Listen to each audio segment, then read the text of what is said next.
bersih dulu. Kamu lagi apa ini kok banyak suara-suara yang gitu. Ya kan aku tidak konsen itu mendengar itu. Kan kamu semua menyuruh saya tuh sunat kan? Gitu kan disuruh sunat. Ya udah saya balikkan itu. Nabi saja tidak sunat.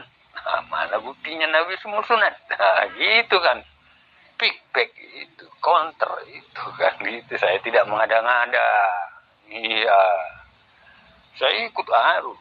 Kalau disuruh sunat untuk apa gunanya? Kalau ngeyel, nah, saya balikan. Kenapa Nabi Muhammad tidak sunat? Nah, kan gitu kan, ya kan? Fair itu. Nah, silakan, mana dalilnya? Jangan dalih. Nah, kalau memang ada dalilnya, silakan. Itu kan pertanyaan saya. Masa saya bertanya dengan dalil? Gak usah. Buktikan bahwa Muhammad itu sunat dengan dalil ya. Jangan dalih. Kalau hadis itu bagi saya itu dalih karena karangan manusia. Itu kata guru besar saya MKC. Begini Pak Sopan Sembiring. Selamat siang dulu Pak Sopan ya. Jadi begini Pak Sopan, ketika kita itu menuduhkan, oh Nabi Muhammad itu tidak disunat umpamanya. Nah Pak Sopan itu harus membuktikan dalilnya atau ada keterangannya gitu bahwa Nabi Muhammad itu tidak disunat. Seperti halnya umpamanya gini, ketika orang Muslim itu memfitnah ya atau menuduh bahwa Yesus itu tidak pernah mencuci tangan ketika dia makan gitu. Nah, oh kamu ngarang umpamanya ya. Mana coba dalilnya gitu. Nah, nanti orang Muslim itu akan menunjukkan, silakan dibaca di dalam Lukas di dalam Lukas 11 itu ayat 38 gitu ya kan. Karena di sana itu orang Farisi dikatakan melihat ya, karena Yesus itu tidak mencuci tangan sebelum makan gitu loh Pak Sobat Sembiring. Nah, itu ada bukti dalilnya gitu. Nah, ketika Pak Sopan Sembiring menuduhkan sesuatu atau berstatement sesuatu tanpa dalil, yaitu intinya yang mengada-ada gitu loh. Sama seperti halnya ketika dikatakan bahwa Yesus umpamanya habis berak tidak pernah cebok gitu loh. Nah, mana buktinya umpamanya ayatnya? Mana bukti dalilnya kalau Yesus habis berak cebok? Kan tidak ada gitu loh. Tapi bukan berarti Yesus itu tidak cebok. Gitu loh Pak Sopan Sembiring. Gimana Pak Sopan ini ya? Yuk. Di mana dalilnya dalam Alkitab itu Yesus itu poligami? Dalam Alkitab ya, jangan kamu coba dari yang luar. Silakan di mana coba. Nah, ini kebiasaan buruk Pak Sopan sebenarnya Pak Sopan Sembiring ya. Ketika Pak Sopan itu sudah tidak bisa membuktikan statement, lalu lari ke yang lain gitu. Di mana Yesus dikatakan poligami. Kita itu tidak sedang membahas tentang poligami, tetapi kita itu sedang membicarakan apa yang menjadi statement Pak Sopan Sembiring yang mengatakan bahwa Nabi Muhammad itu tidak disunat. Nah, ketika Pak Sopan Sembiring melontarkan statement bahwa Nabi Muhammad itu tidak pernah disunat atau tidak disunat, berarti Pak Sopan Sembiring itu harus menunjukkan dalil. Seperti halnya ketika orang Muslim mengatakan umpamanya Yesus itu kalau makan tidak pernah cuci tangan. Nah, nanti orang Kristen kan akan bertanya, loh kamu bisa mengatakan bahwa Yesus itu tidak pernah cuci tangan, dari mana kamu itu dalilnya? Nah, kan gitu. Nah, nanti orang Muslim itu akan tunjukkan. Silakan dibaca di dalam Lukas 11 umpamanya ayat 38. Karena di sana terdapat tertulis orang Farisi melihat Yesus itu tidak mencuci tangan sebelum makan. Gitu loh Pak Sopan Sembiring. Nah, ketika Pak Sopan itu menuduhkan bahwa Muhammad itu tidak disunat. Nah, silakan Pak Sopan tunjukkan. Itu baru namanya apple to apple. Gitu loh Pak Sopan Sembiring. Ya.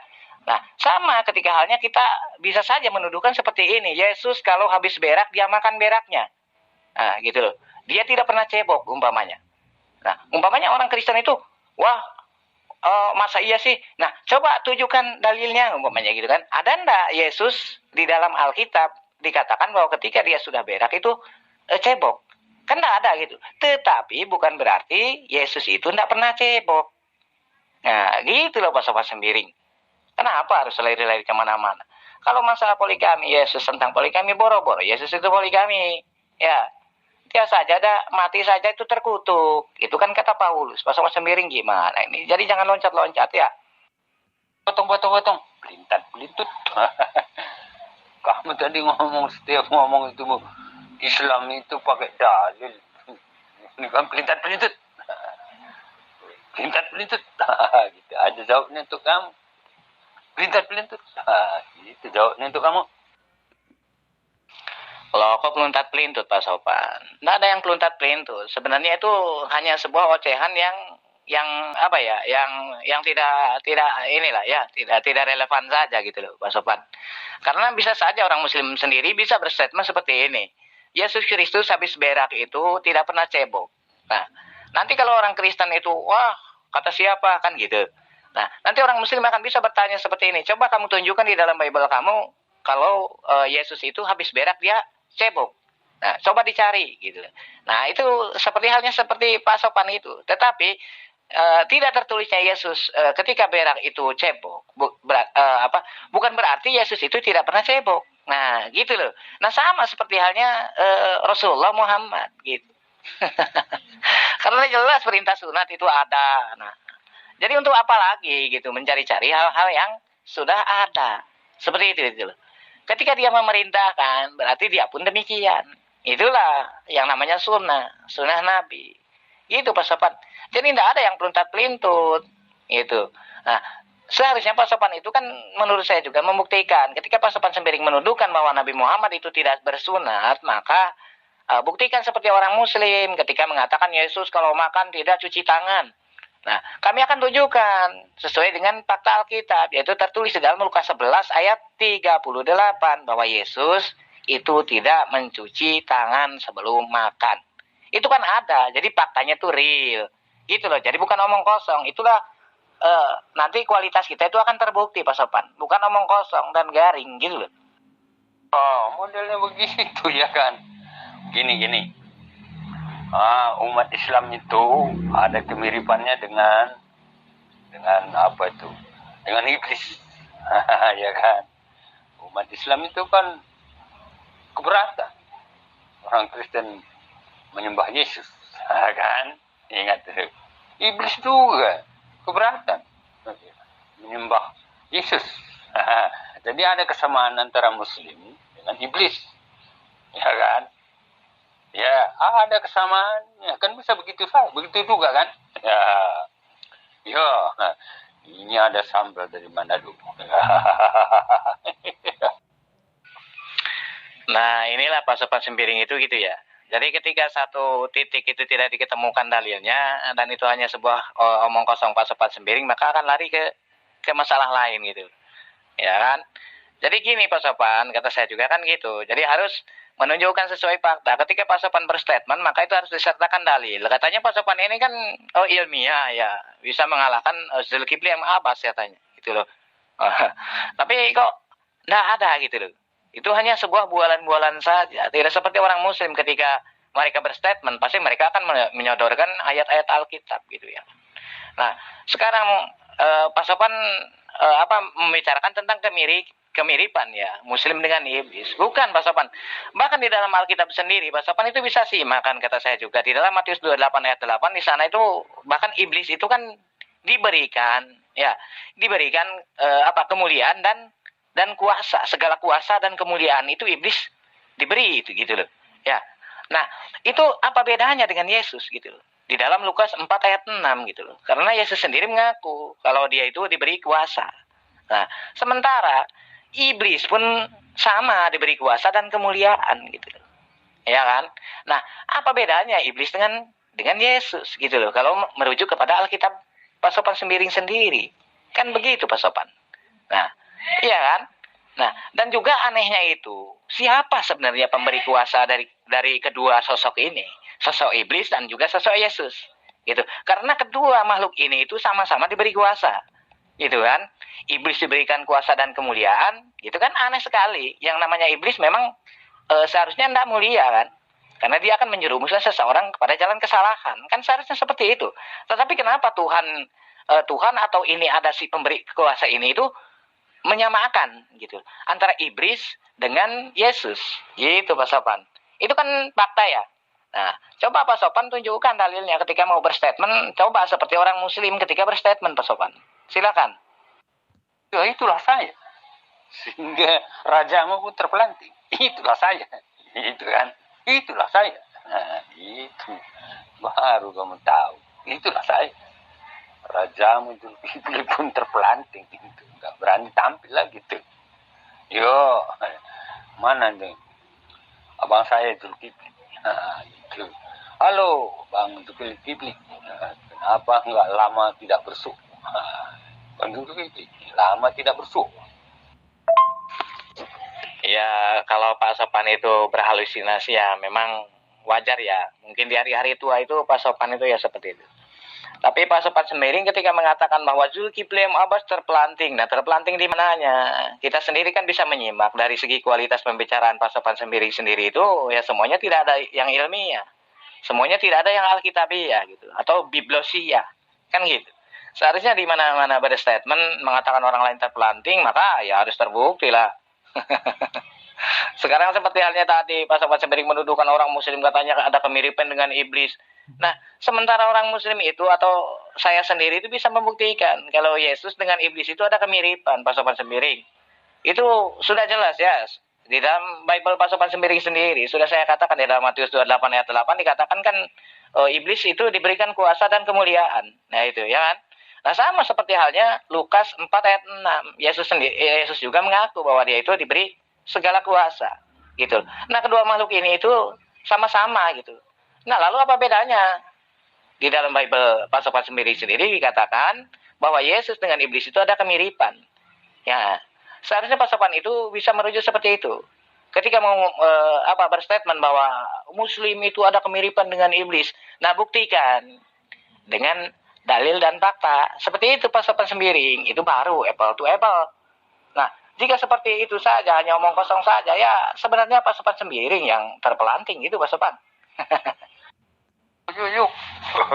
Kamu kalau udah salah kan bela-bela. Ustadz maupun salah tidak berani kamu tegur. Sama itu. Ya kan Ustadz itu. Harus kamu bela dong. Kalau nggak bela gimana lagi? Itu kan. Semuanya kebohongan apa yang diucapkan oleh Ustadz Abbas M. Abbas Zulkifli. Nah, udah semuanya kebohongan. Yang saya bongkar. Ya kan? Semuanya, itu kan, semuanya, itu kan, mana ini abang saya di TV, lamu tidak bersawang, gitu. Nah, sebenarnya Pak Sopan ya, ketika Pak Sopan mengatakan bahwa Pak Zulkifli M. Abbas itu semuanya adalah kebohongan, ya saatnya Pak Sopan itu membuktikan kebohongannya ada di mana gitu loh. Bahkan kalau saya amati itu ya, perkataan Pak Zulkifli M. Abbas itu sangat ilmiah sekali. Beliau itu tidak asal menganggap saja. Jadi beliau itu menunjukkan dalilnya. Oh ini. Jadi menurut Bible-nya ini. Itu sangat baik sekali kalau menurut saya. Ya, sementara kalau Pak Sopan Sembiring itu kesana kemari gitu. Tapi tidak ada fokus, tidak ada titik fokusnya gitu loh Pak Sopan.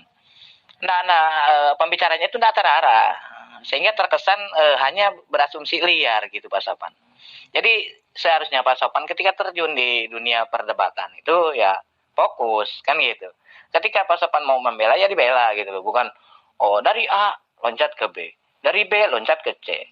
Nah itu bagaimana nanti untuk menghadapi Pak Zulkifli M. Abbas gitu kan. Jadi nanti Pak Sopan Sembiring sendiri yang akan terpelanting gitu. Karena memang semuanya hanya terkesan asumsi saja Pak Sopan itu. Itu Pak Sopan. Lalu apa yang mau dibahas dengan Pak Zulkifli sehingga Pak Zulkifli itu dibongkar sama Pak Sopan Sembiring kan? Yuk. Kamu kalau udah salah kan bela-bela. Ustadz maupun salah tidak berani kamu tegur. Sama itu. Yuk. Anda ini bukan orang yang cerdas. Makanya saya katakan sekali lagi, orang yang cerdas itu pasti akan menjadi mualaf. Sedangkan orang yang bodoh ya pasti tidak akan pernah bisa mendapatkan kebenaran atau berpikir yang sehat. Mana yang hak, mana yang batil, mana yang layak disembah, mana yang tidak, begitu. Kalau Anda menyimak apa yang dikatakan oleh Pak Zul, ya Anda bisa mendapatkan pengajaran yang benar dan Anda pasti akan menggunakan akal dan bisa memilih. Nah itu. Kalau Anda bisa berpikir atau bisa sedikit saja melepaskan ya doktrin gereja, Anda akan mendapatkan jalan yang benar dan pasti Anda sudah mualaf. Tapi kan karena Anda itu tidak bisa melepaskan pagan doktrin yang diajarkan oleh gereja, ya makanya Anda tetap betah ke dalam mimpi. Dan sekali Anda terbangun dari mimpi, disitulah penyesalan yang akan Anda terima. Bu, ya Bu, nggak usah cerdas. Cuman sekedar bisa membanting siapa itu Zulkifli. Nah, cukup di atasnya dikit sudah bisa terpelanting dia itu. Nggak usah pinter-pinter lah. Itu ya. Ngapain pinter, Bu? Pinter itu tidak menyelamatkan. Itu hanya sedikit aja di atas Zulkifli udah cukup. Gitu, Bu, ya. Lah, Anda itu pintar dalam hal apa? Cerdas dalam hal apa? Kalau Anda pintar, Anda pasti bisa membedakan mana anak manusia, mana Allah, mana yang diciptakan oleh Allah, mana yang bukan. Itu kan? Tapi selama ini Anda tidak bisa. Anda selalu mengarang cerita. Ketika diluruskan, Anda banyak berkelit dan selalu nyinyir dan tidak pernah berpikir. Makanya saya katakan Anda tidak cerdas, gitu ya. Kalau Bu. Sudah juga pernah dikatakan itu. Mengapa? Apa outputnya kalau disebut anak manusia, Bu? Itu kan sudah pernah saya jelas tuntas-taskan itu. Kapan dia sebut sebagai anak manusia? Gitu kan. Itu dalam kerangka apa? Maka dia dikatakan anak manusia. Gagal paham itu tentang itu. Oke, Bu, ya. Saya nggak usah pinter-pinter. Saya hanya sedikit aja di atas Zulkifli udah cukup. Sedikit juga di atas Ibu cukup. Pokoknya bisa membuat orang terpelanting atau kepanasan. Atau pusing tutup keliling. Ya, itu adalah, Bu. Justru pagan-pagan Romawi kuno seperti kalian ini yang dikatakan Avodazara, ya jelas kalian itu penyembah berhala. Yang jelas kalian itu pagan, bukan orang Islam. Orang Islam tidak pernah menyekutukan Allah dengan yang lain, apalagi menjadikan manusia itu adalah Tuhan. Dan menjadikan penebusan dosa dengan darah itu adalah suci. Itu tidak ada di dalam kami.